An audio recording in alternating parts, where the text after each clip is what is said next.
It was the second week of October. I was eating lunch by myself again when I noticed the new kid, Alex, staring at Brittany's table without blinking. Brittany was stunning and one of the most popular kids of the school, but he wasn't looking at her the way the other quiet guys who secretly hoped at a shot with her did. He was actually analyzing her. Nobody knew where he'd come from. He'd showed up that Monday, sat in the back and barely opened his mouth.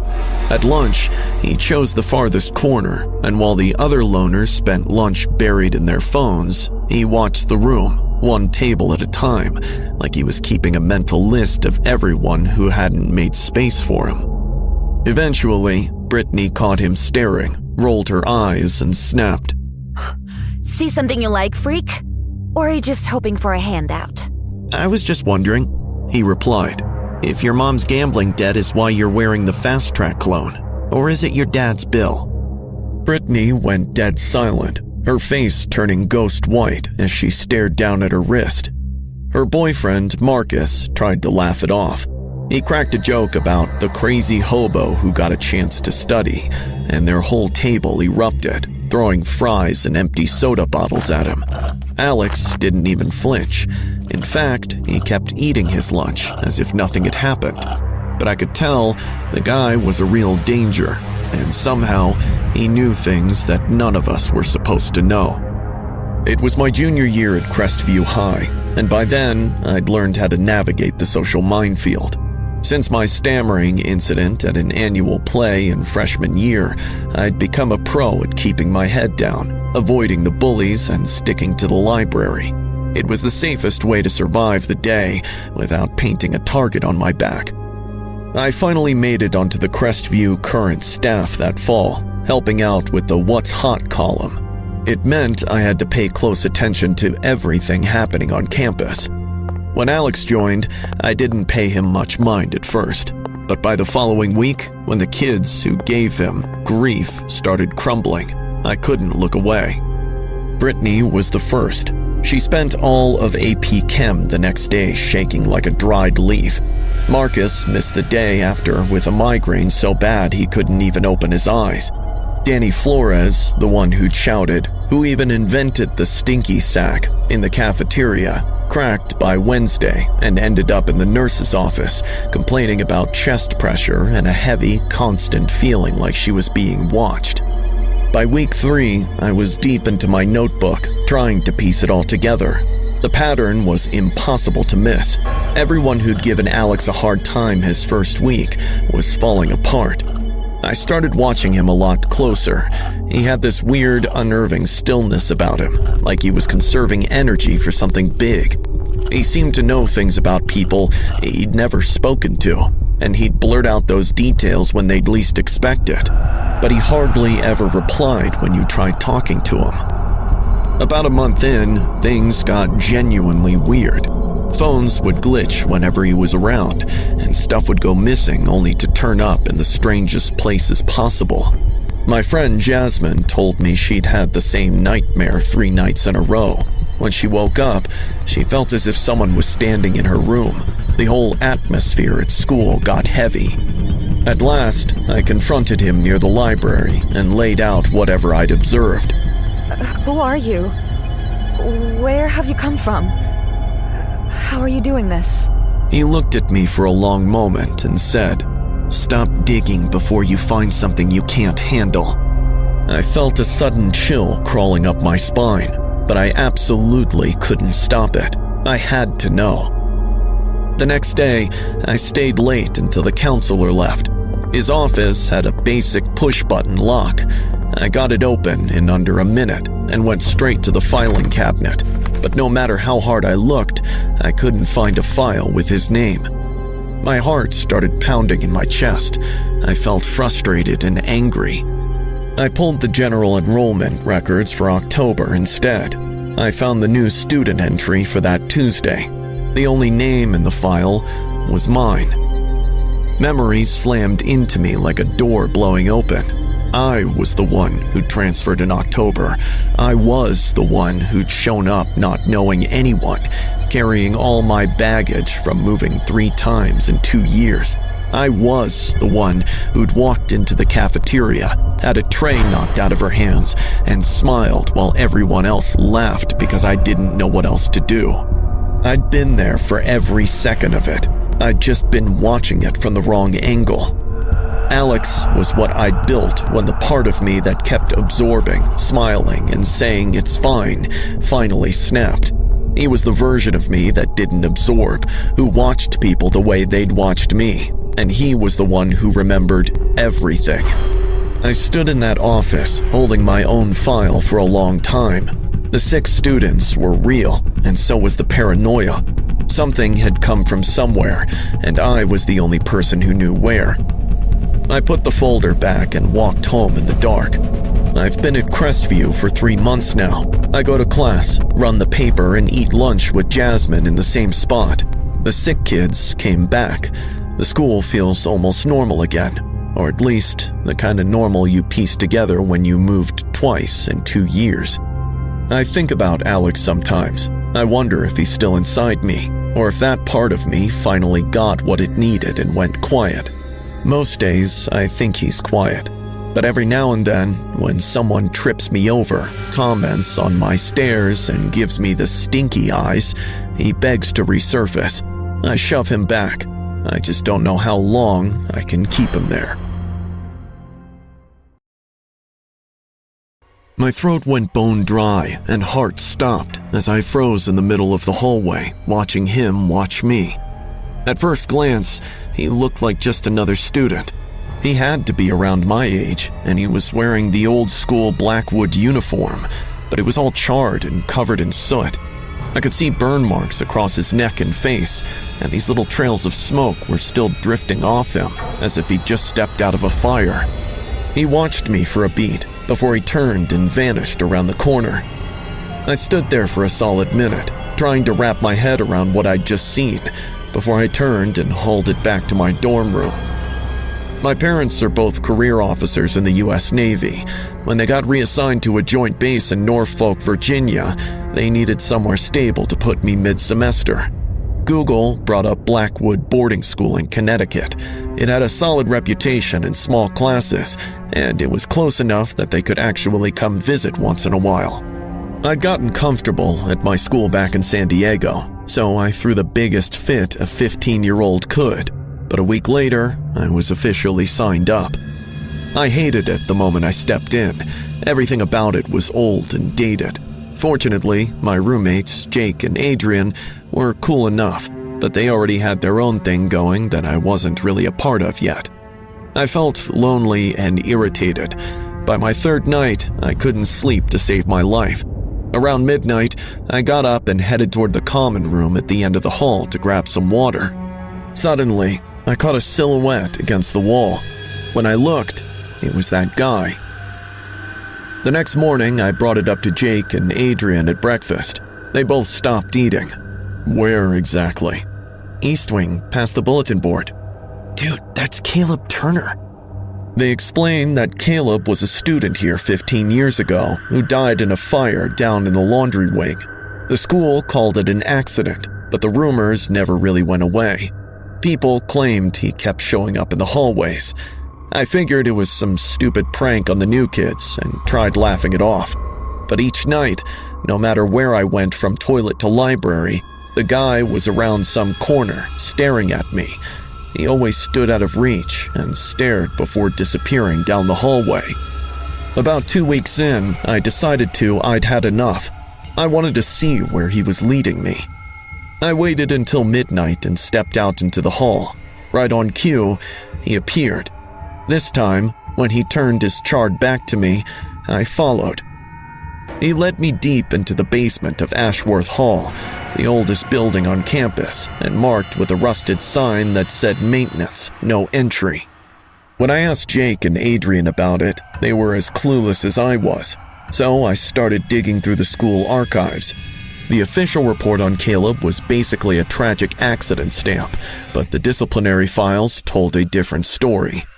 In the months before the fire, Caleb was getting cited for tiny things, like a broom out of place and being suspicious on the stairs.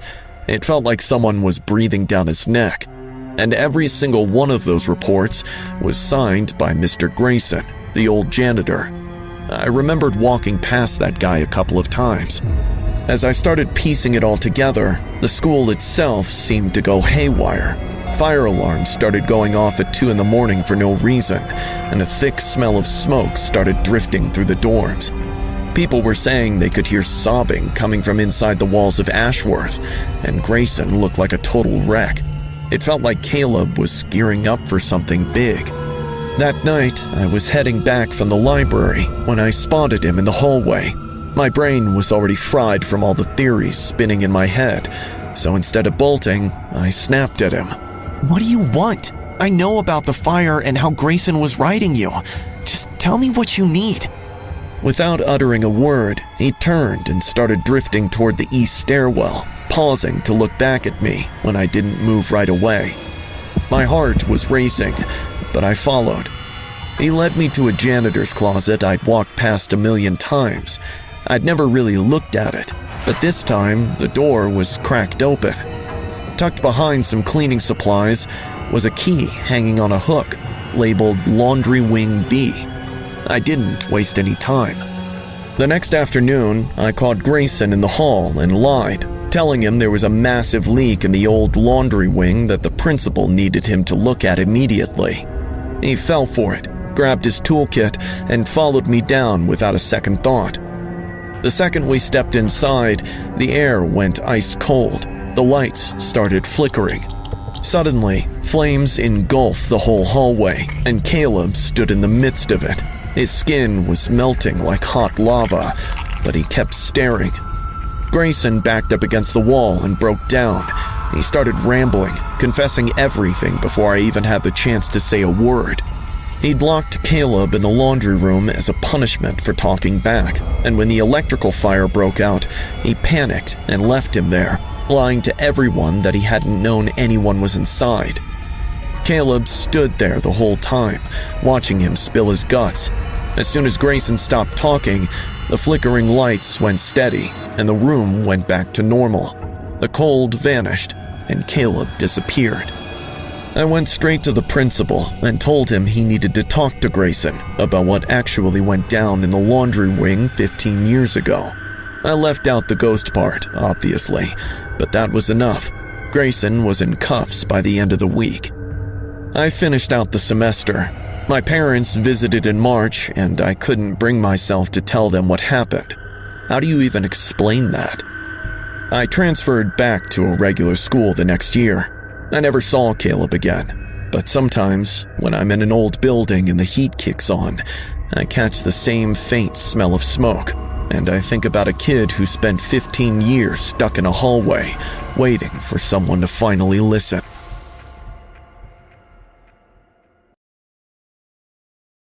Let me go! Eli whimpered as Dylan and his crew slammed him against the lockers. Oh, look at him! Dylan sneered, leaning in. What's the matter, freak? You got a screw loose? Or are you just waiting for me to knock that weird look off your face? His friends were snickering right along with him. Hey, back off! I yelled it loud enough that the hallway went silent. Dylan sized me up for a second, smirked, and muttered something to his crew before all of them drifted off. I expected the new kid to be grateful, but he just stared me down. His eyes were pale, watery, and he hardly seemed to blink. You okay? He nodded and gave me this little smile. I forced one back and kept walking, but the whole time I could feel his gaze on the back of my neck, and a voice in my head told me saving this guy might cost me a fortune and maybe more. I was a 6th grader at Millbrook Elementary in Denton, Ohio, and I had this reputation for sticking my nose where it didn't belong. I'd once talked a teacher out of giving a kid detention because I thought it was unfair. My mom called it empathy. My older brother called it a problem, inviting trouble. The new kid's name was Eli. He transferred in on a Monday. I'd noticed him before the locker incident because he had stammered during the introduction and moved through the halls with his face buried in his hoodie. But I could tell his eyes were tracking every single face he passed. He sat in the back corner of the class and always ate his lunch alone. It was obvious Dylan and his crew were going to make him their favorite target for the year. I stumbled onto them in the hallway and figured I'd try to nip it in the bud. At recess that afternoon, I walked over and asked if he wanted to hang out with my group. Sure. He turned and smiled at me, and I wish I could explain why that smile made me uncomfortable. I quashed that feeling and told myself that I would be nice, but 10 minutes in, Eli shoved Marcus so hard his palms scraped up on the asphalt. Eli claimed it was an accident, staring right at me like he was daring me to call him out, but Marcus said he was pushed. He stormed off and moved to the other side of the group. Suddenly, the final bell rang and all of us returned to our classroom. While passing my desk, Eli leaned in and whispered, "Meet me behind the gym after school. I want to show you something." I nodded and got buried in the lectures. Once the bell rang, I followed him. Throughout the walk, I stayed a step behind him and kept telling myself he was just some awkward kid having a hard time fitting in, and that shove was a mistake. We walked behind the gym to the narrow strip of concrete between the building and the fence. He stopped beneath a maple tree, dug into his hoodie pocket, and pulled out a necklace. "For you. Thank you." It was a string of small white jagged things on rough twine. I leaned in to get a better look and gasped. It was made of small teeth and still had roots clinging to it, as if he had recently plugged it out of a puppy's mouth. I recoiled, dropping it instantly. "Oh, so you're a jumpy kind." He laughed. "You gotta relax or you'd be jumping for the rest of our lives." My palms were shaking and heart was going a mile a minute. Before I could react, he unzipped his lunchbox and held out what looked like a piece of streak. "I saved it for you." He shoved in my hands. Up close, I could see it wasn't streak, but something that definitely wasn't lunch, all packed in with matted animal fur. The smell hit me so hard I nearly doubled over.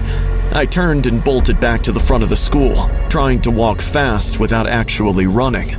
I figured I'd tell a teacher in the morning, but I never got the chance. When I pulled into school the next day, there were 2 cruisers in the lot. They'd found Dylan's body behind the gym. I knew it was Eli. I went straight to the principal's office and laid it all out. I sat with the detective for an hour, detailing everything I remembered. Eli never showed up. When the police checked his house, they found his parents and his dog Max. They'd all been poisoned the day after he enrolled. That meant, on the very day he'd stood there, calm as anything, while Dylan's crew cornered him, his parents and dog were already dead. He was just 12, and he was wanted for 3 murders. He was never found.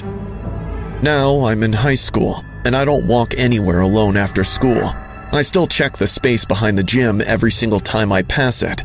I know it's irrational, but I can't help it. I still think about how he decided to show me that lunchbox before he even knew my name. I was his first friend here, and he'd carried that thing all day, waiting for the right moment. I wonder if I should have walked away at the lockers. I still don't think I could have.